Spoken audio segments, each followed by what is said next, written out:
కలియుగ వైకుంఠం తిరుమల గోవింద గోవింద అనే నామస్మరణతో ప్రతిరోజు లక్షలాది మంది భక్తులు చేరుకునే పవిత్ర క్షేత్రం. అక్కడికి వచ్చిన ఒక దంపతులు వారి హృదయంలో ఒక్కటే కోరిక, సంతానం. ఎన్నో సంవత్సరాల నిరీక్షణ, ఎన్నో కన్నీళ్లు, ఎన్నో ప్రార్థనలు. స్వామివారి సన్నిధిలో వారు చేతులు జోడించి మనసారా ప్రార్థించారు. అప్పుడు ఒక పెద్దమ్మ వారికి చెప్పింది, శ్రీ వెంకటేశ్వర స్వామివారి 7 శనివారాల వ్రతం భక్తితో చేస్తే స్వామివారు తప్పకుండా కరుణిస్తారు. ఆ రోజు నుంచి ప్రతి శనివారం దీపారాధన, నైవేద్యం, గోవింద నామస్మరణ.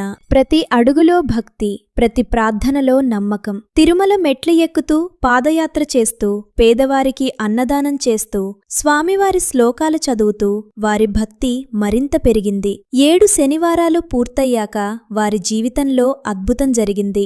డాక్టర్ చేతిలో వచ్చిన ఆ శుభవార్త వారి కళ్లలో ఆనంద భాష్పాలు నింపింది. స్వామివారి కృపతో వారి ఇంట పసిబిడ్డ నవ్వులు మార్మోగాయి. మళ్లీ తిరుమల చేరుకున్న ఆ దంపతులు కన్నీళ్లతో స్వామివారికి నమస్కరించారు. గోవింద గోవింద అనే నామం మధ్య వారి హృదయాల్లో ఒక్కటే భావన, కృతజ్ఞత.